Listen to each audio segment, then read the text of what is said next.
Hey folks, and welcome back to Diamondback Shooting Sports. My name is Sean, and we are returning with our segment, Staff Show and Tell. Today I'm joined with our colleague, Seth.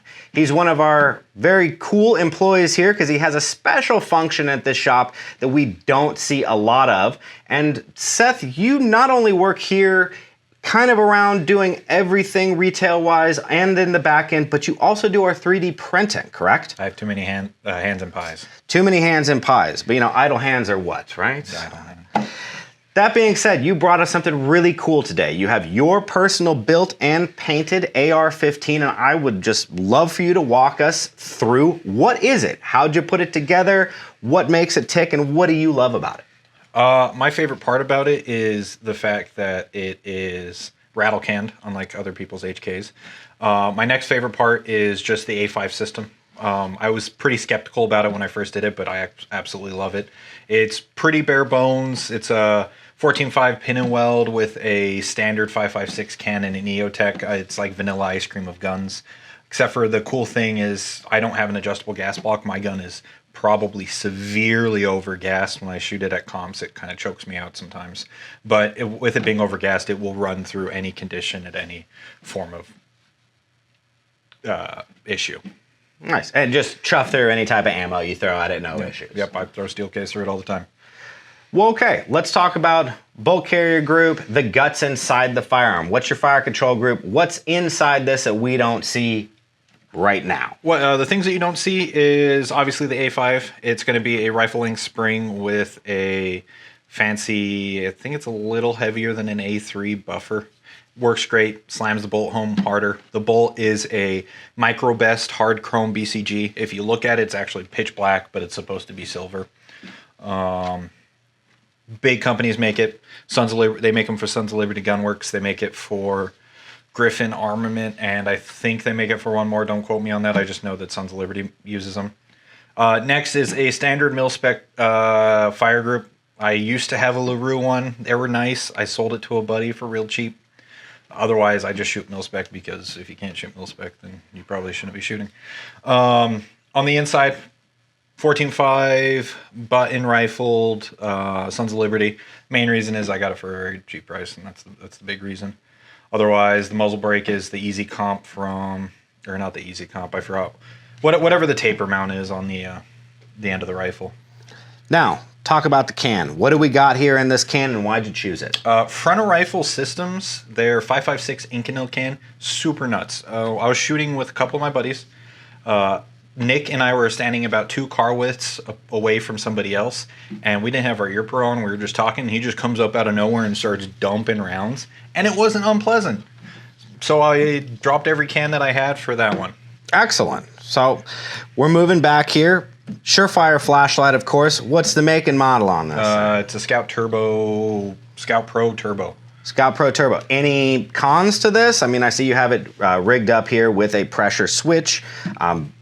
Anything you would change about this? You got it where you want it? The only thing I'd change on a constant basis, if you know me, is the mount for it. The mount I 3D printed, and every single time I drop it, it breaks. That's why you don't see it on the sales floor, is because I haven't found a way to make it impact proof.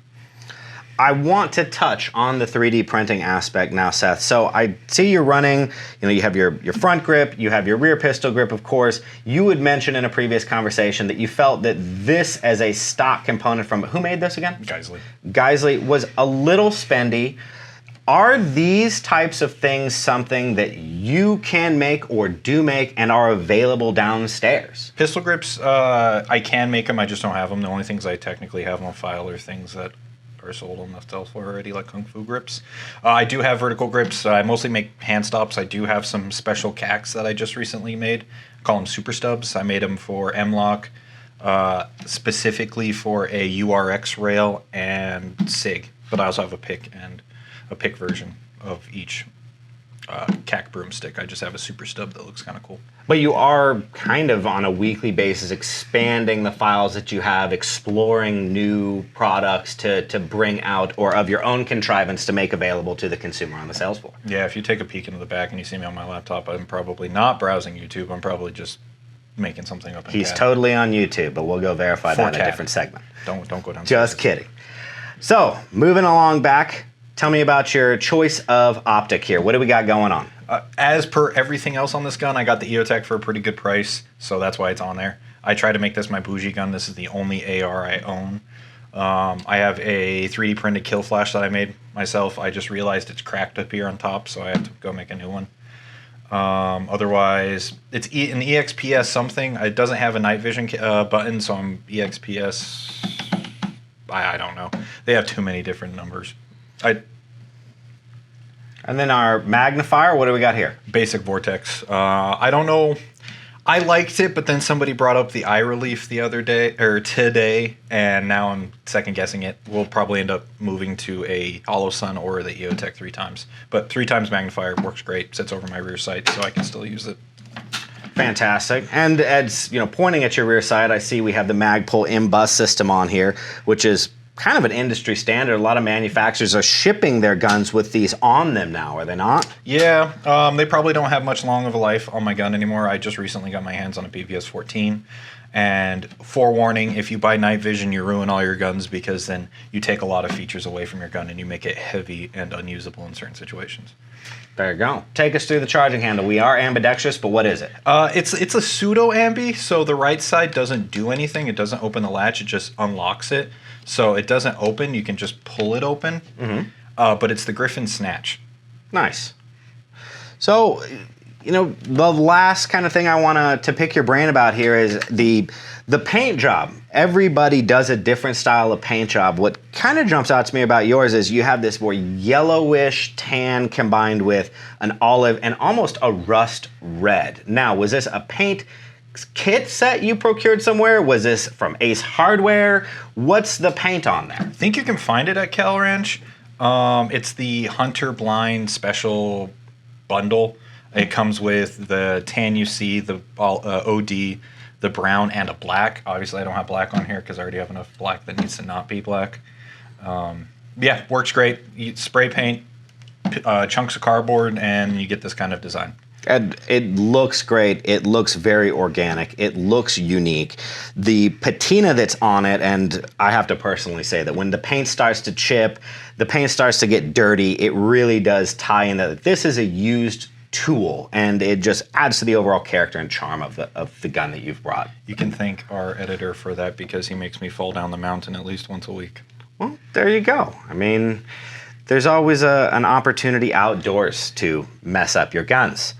So, last little thing here, Seth, if somebody at home is thinking, I love this, I love everything that you've done about this firearm, could they come on in here to Diamondback, meet with you personally, and you could help them build their very own copy of what you've got? Yeah, we have almost every single part. We technically don't have certain things, but we have pretty adjacent stuff. I don't have a Vortex here, but we have the Hollow Sun versions, the bolt carrier. We have Sons of Liberty versions of it. The big thing is the Geisley rail. They tend to go pretty quick on the sales floor, so you don't see those a lot. The Voltor stocks too, but I still have very common Sopmont styles. I have the B5 and the Bravo. I think Bravo Company makes. We still have those on the sales floor. But yeah, pretty much everything we have is what we sell here. Yeah, to the T. Excellent. Well, Seth, if you have nothing more to tell about this firearm, I wanted to thank you for coming on today and showing and telling. I got batteries in stock. He's got batteries in stock. I was wondering that, so it's not just for candy. No, it's actually got batteries, because the battery life on these things is awful.